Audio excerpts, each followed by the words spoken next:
Before we go any further in this title, I think now's a good time to talk about vector and bitmap images. CorelDRAW X4 is primarily a vector-based graphics application, meaning when you start creating objects on your page, they will be vector graphics. When you take your digital camera and take a photo, you're creating a bitmap image. Well, in CorelDRAW, we can work with both types of images, but they are different, they behave differently, and there are advantages to each. So that's what we're going to talk about in this lesson. We're going to continue to use the same file from the previous lesson called intro file X4. It's a CDR file, CorelDRAW file, in the lesson 1 folder of your exercise file. So if you've got them and you want to follow along and it's not already open, go ahead and open it up. The only difference you'll see is that in the last lesson we changed our welcome text here to a shade of cyan. Really doesn't matter because we're going to page 2. On page 2 you're going to see examples of a bitmap image on the right and a vector image on the left.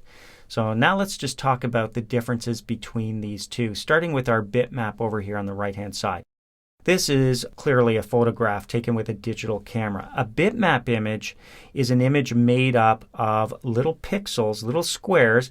Each one of those has its own color, and when you put them all together, you end up with this image.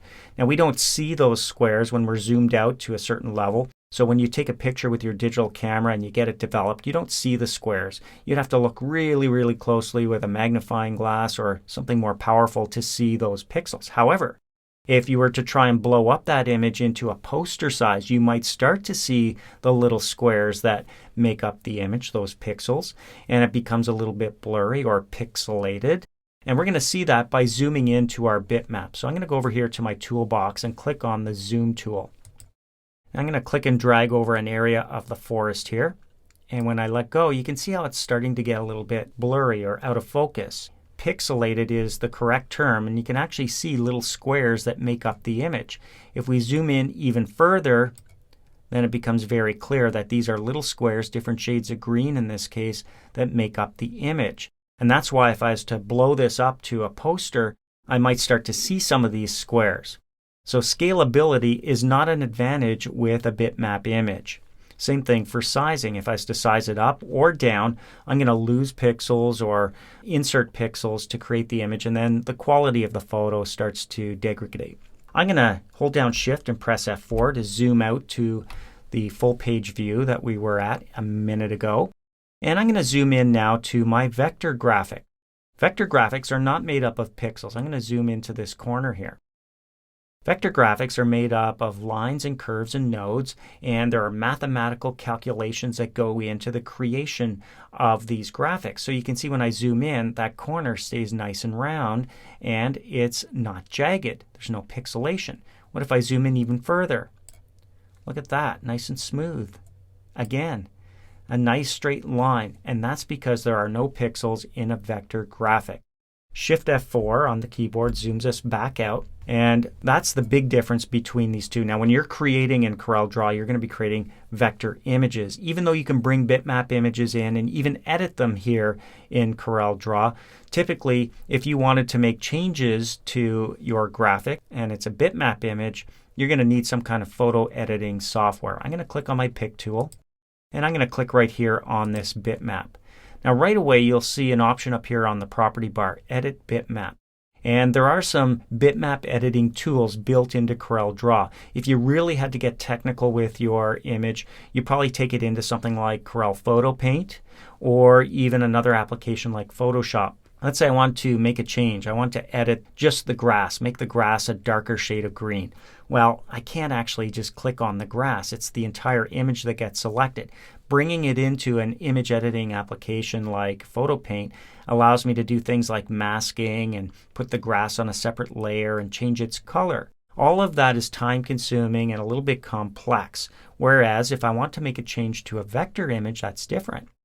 Over here, when I click on my vector image, you can see that this is actually an image, an object made up of 4 separate objects. Notice down below on my status bar, group of 4 objects on layer 2. So I've got a green rectangle with rounded corners. I've got a black rectangle with square corners, and I've got 2 different text objects. So what if I want to just make the green rectangle a different color? Well, I could select just the green rectangle after I ungroup these 4 objects. And I do that with it selected by going up to the property bar. There's an ungroup button here. Control U on the keyboard is the shortcut. And now that means when I click off of the object and just click on the green rectangle, it's all that's selected. Look down below, rectangle on layer 2. There's the color over there. Green on the inside, black on the outside.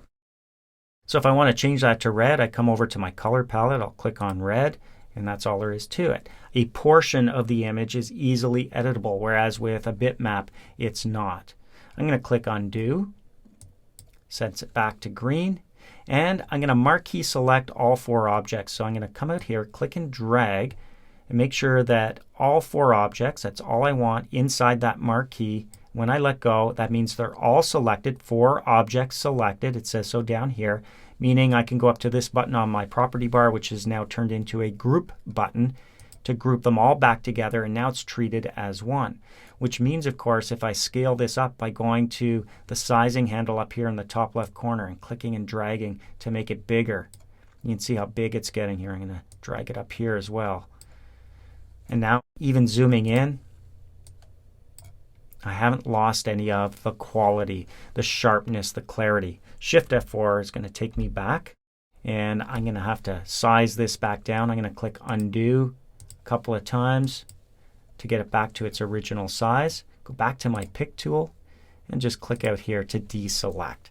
So you should have a good understanding now the differences between vector images and bitmap images. Like I said, we can work with both of them here in CorelDRAW, but when you need to get very technical with your bitmap editing, CorelDRAW is not the best application for making changes to a bitmap image. However, you do have Corel Photo Paint that's included in the suite, and if you're an expert with Adobe Photoshop, for example, then that's where you'd probably want to start working with your bitmap images. So most of the work that we do in this title in CorelDRAW will be with vector graphics. I think we're ready now to move on to creating new files, and we're going to do that in the next lesson starting from scratch.